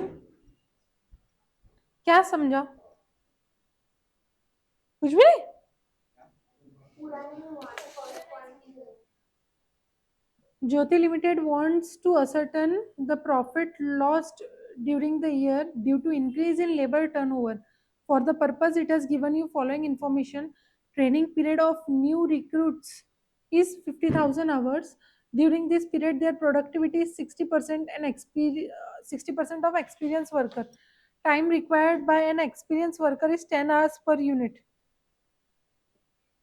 First point का meaning क्या है? Training period for new recruitees is 50,000 hours, यानी जितने न्यू रिक्रूटीज है उनका 50,000 घंटा जो है उसका कॉस्ट जो रहेगा वो ट्रेनिंग के चक्कर में गया, उससे वो आवर्स में आउटपुट नहीं बना, वो आवर्स से और वो कॉस्ट से कुछ प्रोडक्टिविटी नहीं हुई। क्लियर है क्या? यानी क्या है, वो पैसा वेस्ट हो गया, पैसा वेस्ट हो गया, लग गया पैसा किसमें? ट्रेनिंग में। क्लियर है क्या यहाँ तक के? During this period, their productivity is 60% of experienced worker. बोले ट्रेनिंग पीरियड में हमने जब उनसे काम करने को बोला ताकि ट्रेनिंग मिले उनको, तो उनकी प्रोडक्टिविटी 60% है, यानी एक अगर एक्सपीरियंस वर्कर एक प्रोडक्ट 1 घंटे में बनाता है तो इसको 1 घंटे से ज्यादा टाइम लगता है, उसका 60% ऑफ द प्रोडक्ट ही बनता है 1 घंटे में। समझ में आया क्या लॉजिक? 1 घंटे में एक्सपीरियंस इंसान एक आउटपुट बनाता है, तो ये जो न्यू पर्सन है वो सिर्फ 60% ऑफ द आउटपुट ही बना पाता है। समझ में आया क्या? एक देखो बताया, एक्सपीरियंस वर्कर को 10 घंटे लगते हैं 1 यूनिट के लिए। हाँ, तो इसके 10 घंटे में 60% ही बना है, तो अगर 10 आवर्स इज 60%, 10 आवर्स इज 60%, तो 100% कितना? 10 hours is 60%, 16.67 आवर्स में ये एक आउटपुट बना सकते हैं। समझ में आया क्या? लॉजिक समझ में आ रहा? 20% of the output during training period was defective. अभी इसने कितना आउटपुट बनाया होगा? 50,000 घंटे, 50,000 घंटे ना, डिवाइडेड बाय 16.67 कितना आ रहा? 3,000, 2,999 पॉइंट समथिंग। मैम अगर एक्सपीरियंस का निकाला तो इंटरेस्ट का क्या चलेगा? चलता डिवाइडेड बाय 10, 50,000 डिवाइडेड बाय 10। क्या हो गया, क्या हो गया भैया, क्या कंफ्यूजन चालू है? फर्स्ट वाला नहीं। देखो क्या बोल, हाँ तो अपने को कितने लग रहे हैं? अपन न्यू ज्वाइनिंग देखो क्या है, ये देखो 10 घंटे 10 आउटपुट निकल रहे, सॉरी 1 आउटपुट निकल रहा है। एक्सपीरियंस वर्कर 10 घंटे में 1 आउटपुट निकल रहा है एक्सपीरियंस का, यहाँ पे ध्यान दो। तो तुम्हारा ये जो 10 घंटे है इसमें 60% ही एफिशिएंसी है, तो आपकी 100% एफिशिएंसी के लिए कितने घंटे काम करना है? 10 आवर्स में 60% ही यूनिट बनता। देखो 10 आवर में 60% एफिशिएंसी है, तो आपकी 100% एफिशिएंसी कितने आवर्स में है, यानी आपका कितने घंटे में काम हो रहा हो। समझ में आया क्या? तो ये तो समझ में आता है ना एक चीज कि टाइम कभी भी ज्यादा लगेगा पर आउटपुट। हाँ, अगर एक्सपीरियंस पर्सन को 10 घंटा लग रहा है तो आपको 10 के ऊपर लगेंगे। ये चीज समझ में आती है कि नहीं आती है? इतना तो लॉजिक क्लियर है, क्योंकि 60% ही एफिशिएंसी है, यानी तुम्हारी एफिशिएंसी लो है, तुम 10 घंटे में काम कर पा रहे क्या? नहीं, 10 से ज्यादा टाइम लग रहा है। ये चीज क्लियर है सबको? तो कितना ज्यादा लग रहा है पहले तो ये बताओ, कितना आ रहा है? 16.67 आवर्स आ रहा है। समझा ये चीज? अब बोले एक्सपीरियंस इंसान 50,000 घंटे में कितना आउटपुट बनाएगा? 1 घंटे में 10 बनाता है, 10 घंटे में 1 बनाता है, तो 5,000 आउटपुट बनेगा। आपकी 60% एफिशिएंसी है, तो आप कितना आउटपुट बनाओगे? इसका 60% बनाओगे, 3,000 यूनिट्स बनाओगे। ये समझा क्या? ये लॉजिक समझा क्या भैया? नमित क्या हो गया, कंफ्यूज? नहीं समझा? नहीं समझा है ना? सच्ची बोलो, ऊपर वाला समझा कि नीचे वाला समझा? ऊपर वाला समझा, ठीक है। तो देखो आपको 16.67 घंटे लगेंगे, आपके पास टोटल घंटे कितने थे ट्रेनिंग के पीरियड में, 50,000 घंटे थे, डिवाइडेड बाय 16.67 कर दो, कितना आता है बताओ मेरे को? 3000। तो ऐसे करो क्या, ऐसे करो क्या, दोनों से आंसर सेम आता है। तो तुमको जो समझा दोनों में से वो एक तरीका अपनाने का, समझा क्या? ऊपर वाला समझा है तो ऊपर वाले से करो, नीचे वाला समझा है तो नीचे वाले से करो। समझ में आई क्या बात? क्लियर है? बस अपने को ये चीज समझना चाहिए, जब आवर्स है, अगर आप आवर्स से निकाल रहे हो तो आपको ज्यादा आवर्स लगेंगे, और अगर आप आउटपुट से निकाल रहे हो नंबर ऑफ यूनिट्स, जैसे ये 5000 यूनिट एफिशिएंट पर्सन बना रहा है, तो आपको कम आउटपुट बनेगा, तो इंटू 60% करना पड़ेगा, आवर्स में आपको डिवाइडेड बाय 60% करना पड़ेगा। तो वो लॉजिक क्लिक होना चाहिए। समझ में आ रहा है क्या? क्लियर है यहाँ तक के? अभी अपने को क्या बोला है, ये जो आउटपुट बना 3000 यूनिट का, अब आगे बोल रहे हैं ये 3000 यूनिट के आउटपुट में क्या हो रहा है, बोले 20% जो है वो डिफेक्टिव है, तो इसका 20% कितना, 600 यूनिट्स डिफेक्टिव है। अब ये 600 यूनिट डिफेक्टिव है तो इस पे आपको और 25 रुपए का काम करना पड़ रहा, 25 रुपए का एडिशनल खर्चा लग रहा, ठीक है। Potential productive hours lost due to delay in recruitment were 1 lakh घंटे। अभी 1 लाख घंटे तक आपने रिक्रूट डिले किया, इसलिए कुछ काम हुआ नहीं, तो 1 लाख घंटे तो आपके वेस्ट हो गए। डिले इन रिक्रूटमेंट है, क्या बोल रहा है स्टेटमेंट, पोटेंशियल प्रोडक्टिव आवर्स, उतने घंटे में आप काम करवा सकते थे 1 लाख घंटा, पर क्या हुआ, आपने फाइनलाइज नहीं किया किसको किसको सिलेक्ट करके ज्वाइन करवाना है, उस चक्कर में आपके 1 लाख घंटे बर्बाद हो गए। तो वो 1 लाख घंटों में कुछ भी नहीं हुआ, काम कुछ भी नहीं हुआ, तो वेस्ट है। सेलिंग प्राइस पर यूनिट कितना है, बोले 180 रुपीज का सेलिंग प्राइस है, और पीवी रेशियो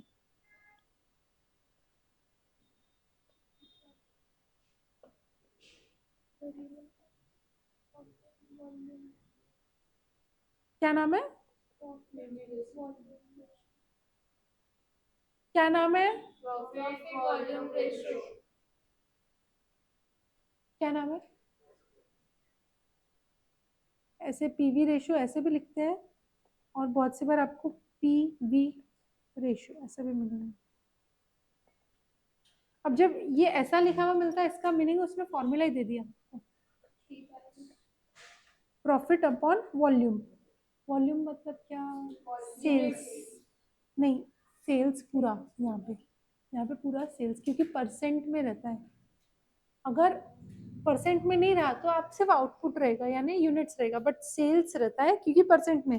देखो पीवी रेशियो इज 20%, यानी आपका सेल्स का 20% आपका प्रॉफिट है। लॉजिक क्या है उसका, सेल्स का 20% इज योर प्रॉफिट, उसको लिखने का तरीका है प्रॉफिट वॉल्यूम रेशियो।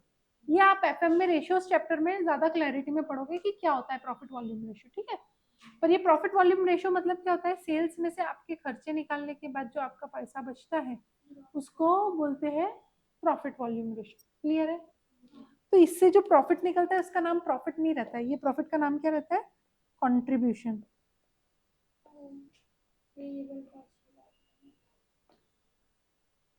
क्या नाम रहता है, प्रॉफिट वॉल्यूम रेशियो कैसे आता है, ये सेल्स है मेरा, 100 रुपए का मेरा सेल्स था, वेरिएबल कॉस्ट मेरा है 60 रुपए का, 40 रुपए का मेरा कंट्रीब्यूशन है, ठीक है। तो मेरा पीवी रेशियो क्या रहेगा, 40/100 विच इज 40%। समझ में आया क्या, समझ में आ रहा है? और वेरिएबल कॉस्ट रेशियो मैंने इसके पहले लिखा है आपको, वेरिएबल कॉस्ट अपॉन सेल्स, यानी 60/100 इज इक्वल्स टू 60%। अभी बेसिकली सेल्स के दो हिस्से हैं, वेरिएबल कॉस्ट और कंट्रीब्यूशन, है कि नहीं। Variable cost plus contribution sales बन जाता है। कंट्रीब्यूशन कितना है अपना 40 रुपए का, वेरिएबल कॉस्ट 60 रुपए का, तो 100 रुपए का सेल्स हो गया ना। लिख सकती हूँ ना मैं ऐसे, तो मैं ऐसा भी लिख सकती हूँ, सेल्स अगर मेरा 100% है तो variable cost ratio plus PV ratio contribution ratio नहीं बोलते उसको, पीवी रेशियो बोलते हैं, खाली नाम उसका पीवी रेशियो है। क्या निकालता है वो? कंट्रीब्यूशन निकालता है। उसका फॉर्मूला क्या है? Contribution upon sales. ठीक है, समझ में आ रहा है मैंने क्या बताया अभी आपको? ये सब आपको वेरिएबल कॉस्ट रेशियो मैंने पहले ही बताया था। तो मैं ऐसा लिख सकती हूँ 1 minus variable cost ratio is equals to PV ratio, है कि नहीं? 1 माइनस 60% इज इक्वल्स टू 40%, हाँ या नहीं? और मैं ऐसा भी लिख सकती हूँ 1 minus PV ratio is equals two variable cost ratio, यानी 1 माइनस 60% इज इक्वल्स टू 40%। समझ में आ रहा है? समझ में आ रहा है क्या? लिखने के अलग अलग तरीके हैं। क्या है? वेरिएबल कॉस्ट और कंट्रीब्यूशन दोनों मिला के सेल्स बनता है। तो वेरिएबल कॉस्ट रेशियो एक होता है जो वेरिएबल कॉस्ट निकालता है, कंट्रीब्यूशन निकालने वाले रेशियो का नाम क्या है? PV ratio. उसका फुल फॉर्म क्या होता है? Profit volume ratio. क्लियर है? समझ में आया? तो उन्होंने क्या बोला है? पीवी रेशियो कितना है? 20%। क्या बोला है? पीवी रेशियो कितना है? 20%। तो आपका कितना आ जाएगा कंट्रीब्यूशन? 36 रुपीज। क्या करोगे? सेलिंग प्राइस का पीवी रेशियो से मल्टीप्लाई करोगे। कितना आया भैया? आया? आपको बोला है सेलिंग प्राइस जो है प्रोडक्ट का वो 180 रुपीज है। आपको बोला है कंट्रीब्यूशन जो है वो 20% है, तो 180 का 20% दैट इज 36 रुपीज कॉन्ट्रीब्यूशन हो गया। समझ में आया? लॉजिक समझा सबको? यहाँ पे सब क्लियर है क्या? Settlement cost of a worker leaving organization was this, recruitment cost was this, training cost was this. You are required to calculate profit and loss by the company due to increase in labor turnover during profit lost by company due to increase in labor turnover during the year 17-18. Basically अपने को खर्चे निकालना है, खर्चे निकालना है। Labour turnover की वजह से क्यों बोल रहे हैं? अपने को लेबर टर्नओवर में देखो आपको दिया है settlement cost of worker living, तो जो जा रहे हैं यानी सेपरेशन, सेपरेशन वाला हो गया। देन उसके बाद रिक्रूटमेंट वाला दिया है, न्यू ज्वाइनीज का ट्रेनिंग, और रिक्रूटमेंट कॉस्ट में सिर्फ न्यू ज्वाइनीज आते क्या? एक्सेशन है वो, रिप्लेसमेंट और न्यू ज्वाइनीज। रिक्रूट तो तुम रिप्लेस वाले पर्सन को भी रिक्रूट ही करते हो ना। रिक्रूट करना क्या है? किसी के बदले भी हायर कर सकते हो या फिर नवा भी हायर कर सकते हो, तो नंबर ऑफ एक्सेशन वाला ही केस हो गया ये। याद आया क्या? अपन ने पढ़ा है एक्सेशन, याद आया? तो अगर एक्सेशन है अपने पास और सेपरेशन है, यानी ये क्या दिया है आपको? क्या दिया है? एक्सेशन प्लस सेपरेशन क्या हो जाता है? तो फ्लक्स, फ्लक्स के लेबर टर्नओवर की वजह से कितना घाटा किया आपने, यानी खर्चे सारे ऐड करके बताना है कितना घाटा हुआ तुम्हारे प्रॉफिट का। समझ में आया क्या? लॉजिक क्लिक हो रहा है क्या? क्या पूछ रहा है क्वेश्चन? तो इसमें ऐसा भी तो हो सकता है ना कि जैसे फर्स्ट पॉइंट से अगर अपन देख रहे हैं, इन्होंने क्या पूछा अपने को? प्रॉफिट लॉस्ट बोले तो अपना कितना घाटा हुआ, तो हाँ। फर्स्ट पॉइंट से अपन पूरा घाटा देखते आते। हाँ। अगर एक्सपीरियंस बंदा 5000 वो बनाते थे, हाँ। 5000 घंटों में काम करते थे, तो जो नए रिक्रूट से वो 3000 में करेंगे, हाँ। 2000 का घाटा हुआ, हाँ। 2000 की कॉस्ट ऐड करो, फिर ऐसे सब कॉस्ट ऐड करते करते वो वही वही करना है, वही करना है, करना वही है। पर मैं ये समझा रही हूँ किस वजह से लेबर टर्नओवर की वजह से बोल रहे हैं। तो लेबर टर्नओवर क्या रीजन से बोल रहे हैं? वो फ्लक्स वाले। लेबर टर्नओवर के भी अलग अलग तरीके होते हैं ना, separation, accession, replacement, new recruitment और फ्लक्स। तो इसमें सभी आ गया, एक्सेशन भी आ गया और सेपरेशन भी आ गया। एक्सेशन में क्या क्या आ जाता है आपका? रिप्लेसमेंट आ जाता है और न्यू ज्वाइनिंग भी आ जाता है। तो सभी कुछ कवर हो गया, यानी फ्लक्स कवर हो गया। तो फ्लक्स वाले लेबर टर्नओवर की वजह से आपका कितना घाटा हुआ है वो बताना है। अब कैसे निकालना है वो आप बराबर बोल रहे हो, वैसे ही निकालना है। अभी देखो घाटा क्या क्या हुआ, तो शुरुआत से शुरू करेंगे। क्या क्या घाटा हुआ? सबसे पहले चीज सर,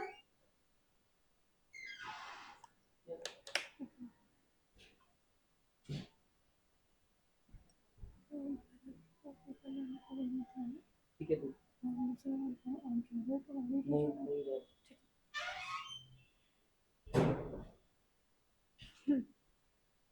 सबसे पहले तो अपन 3000 यूनिट बना रहे 5000 की जगह पे, घाटा कितने का? 2000 यूनिट्स पे अपन ने कंट्रीब्यूशन लॉस किया। कंट्रीब्यूशन क्यों लॉस किया? आपका सेलिंग प्राइस लॉस हुआ, सेल्स नहीं हुआ, लेकिन उतने वेरिएबल कॉस्ट भी तो बच गए। समझ में आया क्या? उतने वेरिएबल कॉस्ट भी तो बच गए, खर्चे बचे ना।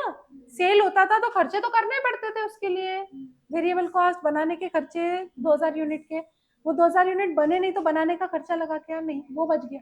लेकिन वो बेच के कमाते जो थे वो भी तो बच गया, तो कंट्रीब्यूशन लेंगे डायरेक्टली। समझ में आया क्या? या तो पूरा सेल्स का आंकड़ा लो और पूरा वेरिएबल कॉस्ट का आंकड़ा लो, सेल्स थोड़ी बनता है। नहीं समझा? आप बेचते कितने में थे? 180 रुपए में वो 2000 यूनिट्स, 180 रुपए का उसका बेचने का खर्चा, पर बनाने का खर्चा भी तो लेना पड़ेगा। बेचने का वैल्यू हो गया 120 रुपए, 180 रुपया, पर 180 रुपए में आपके खर्चे भी तो इंक्लूडेड होंगे। जो एक यूनिट बनाने को कुछ ना कुछ खर्चा तो लग रहा होगा, मटेरियल लग रहा होगा, लेबर लग रहा होगा, लग नहीं रहा क्या कुछ? तो वो लगता है, उसको क्या बोलते हैं? Variable cost.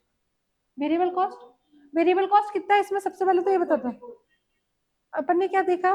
180 का सेलिंग है, कंट्रीब्यूशन कितना है? 36 का, यानी वेरिएबल कॉस्ट कितना है? 144। तो आप ऐसा बोलो कि 2000 यूनिट पे 180 रुपया नहीं मिला मुझे, इतना मेरा रेवेन्यू लॉस हुआ, और 2000 यूनिट पे मेरे को 144 रुपए का खर्चा भी नहीं लगा, तो इतना मेरा बच गया। तो उससे अच्छा है आप बोलो ना सीधा सीधा कि 2000 यूनिट पे मेरे 36 रुपए की कमाई थी, वो नहीं मिली। सीधी बात है ना, पूरा 180 गिनोगे, 144 गिनोगे, इससे अच्छा सीधा सीधा 36 रुपए लेके करो। समझ में आया क्या? क्विकली हो जाता है। फिक्स कॉस्ट माइनस किया तब जाके प्रॉफिट आता है, तो फिक्स कॉस्ट तो नहीं। फिक्स्ड कॉस्ट इररिस्पेक्टिव ऑफ आप प्रोडक्ट करो, बनाओ नहीं करो, लगती ही है ना। फिक्स यूनिट्स बनाए नहीं तो कौन सी कॉस्ट नहीं लगेंगी? Variable cost. अगर मैं ये पेंसिल नहीं बनाऊं तो मुझे ये पेंसिल का रॉ मटेरियल लाना पड़ेगा क्या? नहीं, पर मेरी फैक्ट्री तो चालू है ना भैया, मेरे को रेंट तो लग रहा फैक्ट्री का, वहां पे मेरे को इलेक्ट्रिसिटी तो लग रही, ऑफिस में लोग बैठे, ऑफिस की इलेक्ट्रिसिटी तो लग रही, मेरे को नेट लग रहा, क्योंकि मेरे को बेचना है अगर ऑनलाइन तो मुझे नेट लगेगा, मुझे कोई भी ट्रांजैक्शन के लिए नेट लगेगा, तो नेट का चार्जेस तो लग रहा है। समझ में आ रहा है क्या?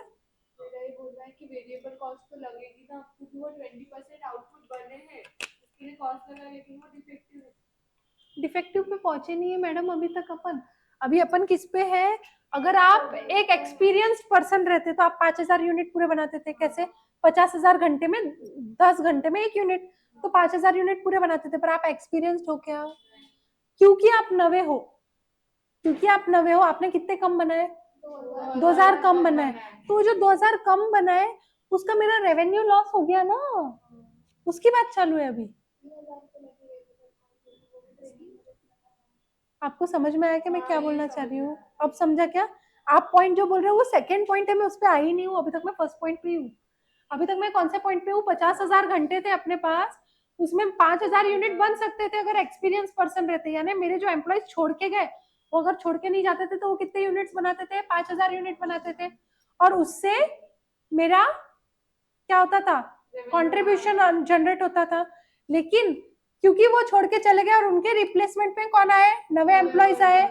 तो नवे एम्प्लॉयज जो थे वो थोड़े से ढिल्ले थे। क्यों ढिल्ले थे? क्योंकि अभी उनको पता नहीं था कैसे काम करना है, उनको पता नहीं था कैसे काम करना है, तो उन्होंने कितने यूनिट्स बनाए? 3000 ही बनाए 5 की जगह पे, तो 2000 यूनिट का मेरा नुकसान हो गया। समझ में आई क्या बात? अभी मैं उसी पॉइंट पे अटकी हुई हूँ। क्लियर है क्या?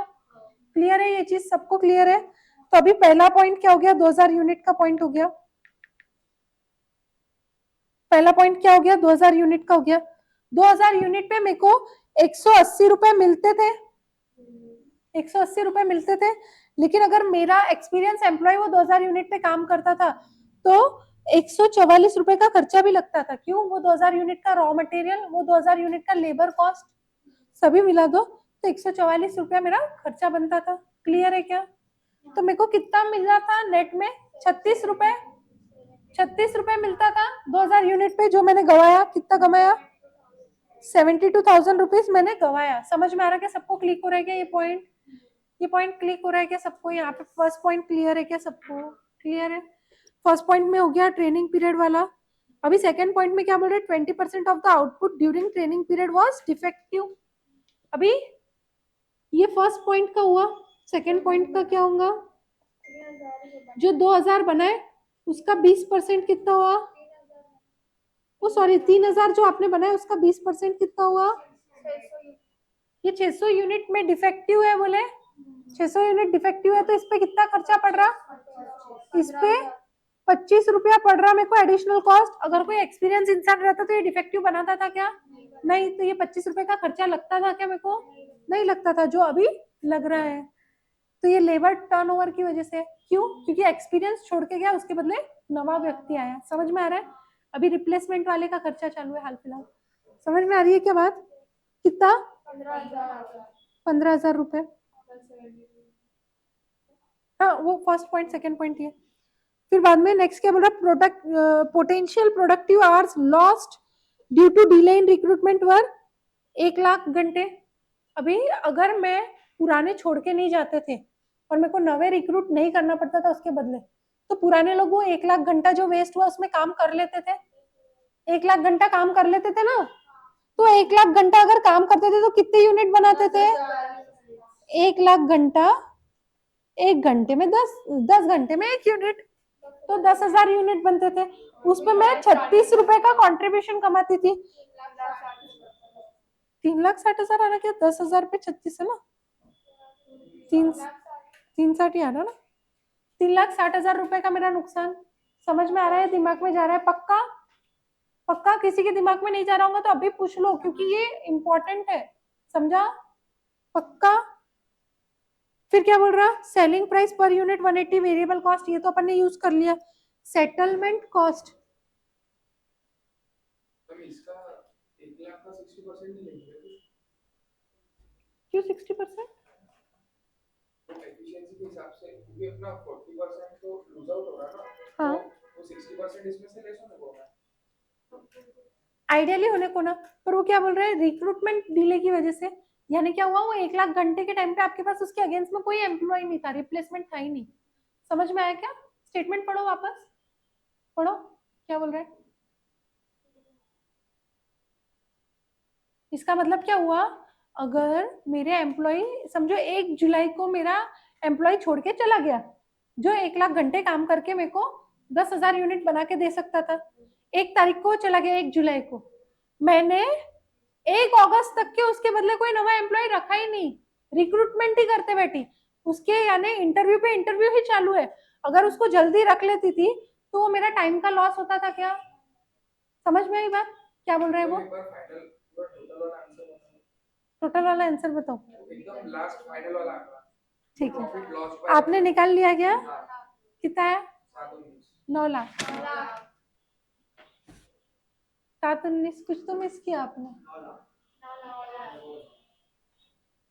पर अपने को 9 लाख और 719 नहीं करना है, अपने को पहले एक एक पॉइंट समझना है।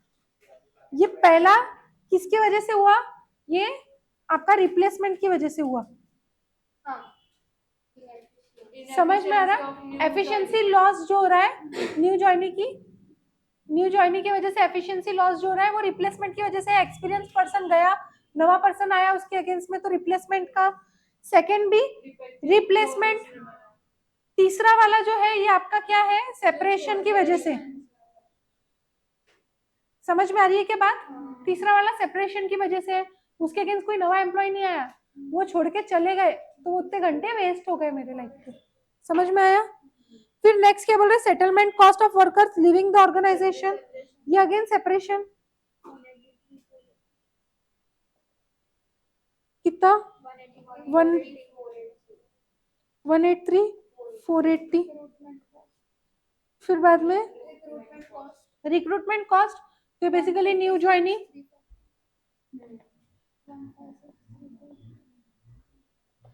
या फिर एक्सेशन भी लिख सकते हो इसको।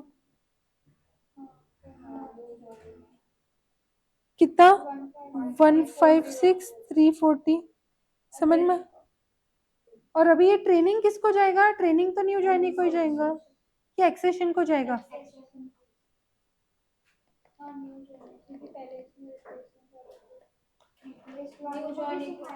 दोनों को भी रिप्लेस होके भी जो आ रहे हैं उनको एक्सपीरियंस थोड़ी है, उनको भी सिखाना तो पड़ेगा। तो इसका कितना है? 113,180 और कुछ बचा क्या? नहीं, तो टोटल समझा? समझा सबको? क्वेश्चन समझा क्या क्या है? अब इसको प्रेजेंटेशन के साथ लिखाओ। नहीं नहीं, प्रेजेंटेशन के साथ लिखो।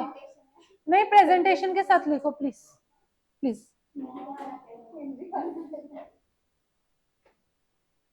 चलो साथ साथ में लिखेंगे और क्विकली लिखेंगे, ठीक है? समझ गया, आप लिख लेंगे। आपकी क्लास में एक और क्वेश्चन हो जाना, क्लास में एक नया क्वेश्चन हो जाना और तो बच्चे देखकर समझ के ताकि खुद की समझ के क्या क्वेश्चन अब एक लिख लोगे?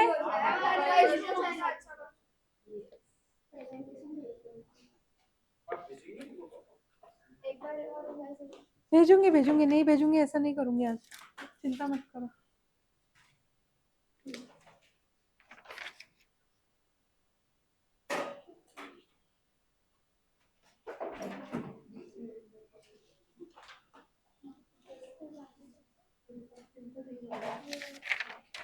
सिक्सटी टू पढ़ो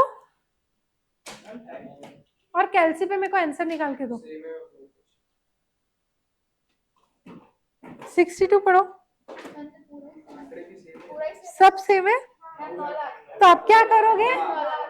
आप क्या करोगे? इसके बाजू में लिख लोगे क्वेश्चन 68। जब सॉल्व करोगे, नहीं, जब सॉल्व करोगे यहाँ पे ऐसे क्वेश्चन 68, क्वेश्चन 62 और फिर सॉल्व करने का, दोनों का सेम आंसर है ना, सेम पूरा। अरे कट नहीं करने का मैडम। 64 हो गया है क्या? हो गया है तो 64 कर लेते हैं अभी फटाक से। चलो एक 5 मिनट में, अरे 5 मिनट में हो जाता, बहुत छोटा सा क्वेश्चन है। A job can be executed either through workman A और बी। बहुत सिंपल है ये मैंने दिया होगा होमवर्क।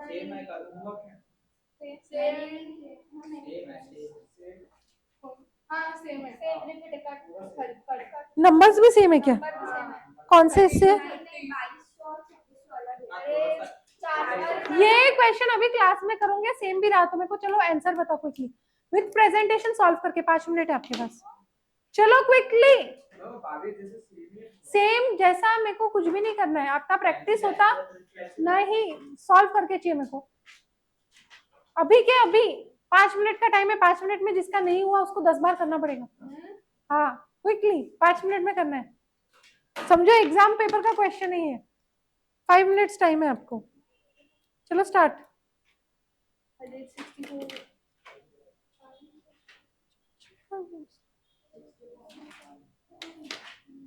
64 करना है, क्विकली करो चलो।